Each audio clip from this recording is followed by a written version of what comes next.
Hey guys, இன்றைக்கி வந்து ஒரு டேஸ்டியான தயிர் சாதம் தான் பார்க்க போகிறோம். தயிர் சாதம் எல்லோரோட ஃபேவரட்டாக இருக்கும். அது கொஞ்சம் டிஃப்ரெண்ட்டாக பண்ணி பார்க்கலாமா?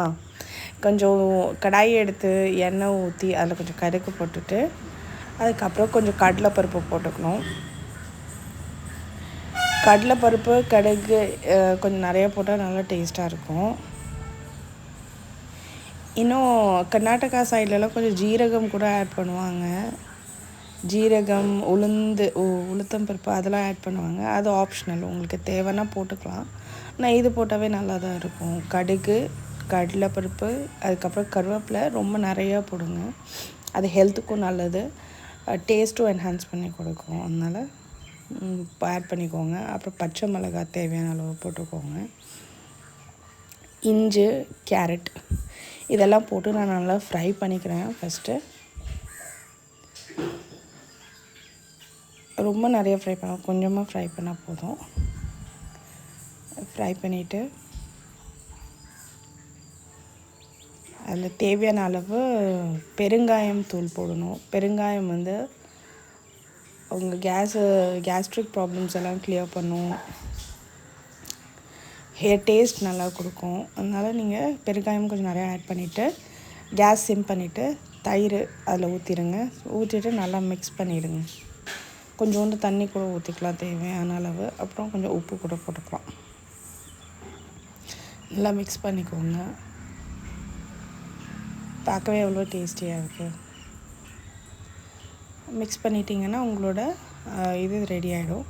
இப்போ ரைஸ் வந்து நல்லா ஆறி இருக்கணும், சூடோடு போடக்கூடாது. கொஞ்சம் மேஷ் பண்ணிக்கோங்க.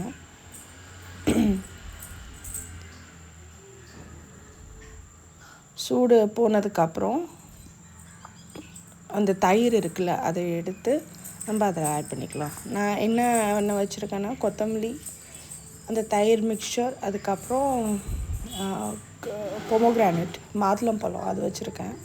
இப்போ தயிர் வந்து சாதத்தில் ஊற்றி நல்லா மிக்ஸ் பண்ணிவிட்டு தேவையான அளவு சாதம் கஞ்சி இருக்குல்ல, அது வேணும்னா கொஞ்சம் ஆட் பண்ணிக்கலாம். அதுவும் டேஸ்ட் நல்லாயிருக்கும்.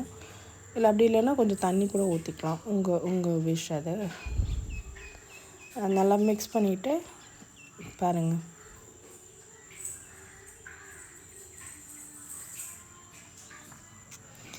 ரொம்ப க்ரீமியாக ரொம்ப டேஸ்ட்டாக இருக்கும் இந்த மாதிரி பண்ணாக்கா.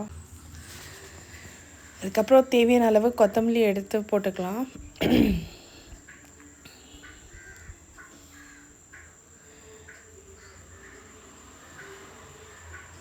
அந்த என்ன சொன்னல கஞ்சி, சாதம் வடித்த கஞ்சி, அது கொஞ்சம் ஆட் பண்ணுறேன்.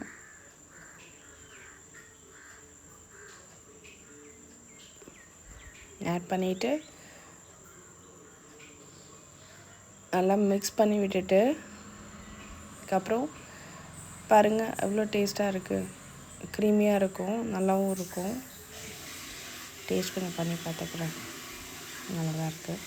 ஸோ இந்த பொமோகிரானட் தான் ஆட் பண்ணணும். பொமோகிரானட் எப்போதும் சூடாக இருக்கும் போது ஆட் பண்ணக்கூடாது, நல்லா ஆறுனதுக்கப்புறம் தான் ஆட் பண்ணணும், இல்லாட்டி அது வந்து கரைஞ்சிடும். பொமோகிரானட் ஆட் பண்ணிவிடுங்க. பொமோகிரானட் ஆட் பண்ணதுக்கப்புறம் அதோடய லுக்கே ரொம்ப அழகாக இருக்கும், டேஸ்ட்டாக இருக்கும், ரொம்ப நல்லாயிருக்கும்.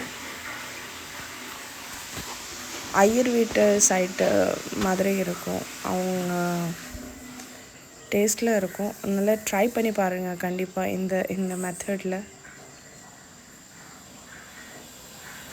லாஸ்ட்டில் நான் கொஞ்சோண்டு தயிர் மட்டும் மேலே ஊற்றிட்டு அப்புறம் எல்லா பொமோகிரானட்டையும் போட்டுட்டு ரெடி பண்ணிடுறேன். இது கூட சைட் டிஷ் வந்து உருளைக்கிழங்கு ஃப்ரை இல்லை காலிஃப்ளவர் ஃப்ரை, ஏதாச்சும் ஃப்ரை சாப்பிட்டா நல்லாயிருக்கும். துவையல் கூட சேர்த்துக்கலாம், புதினா இல்லை கொத்தமல்லி, கருவேப்பிலை, அது மாதிரி துவையல் கூட சேர்த்துக்கலாம்.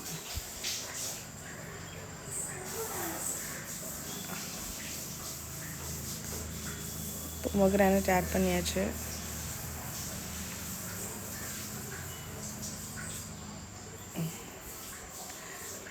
க்ரீமியான பொமோகிரானட் தயிர் சாதம் ரெடி ஆகிட்டு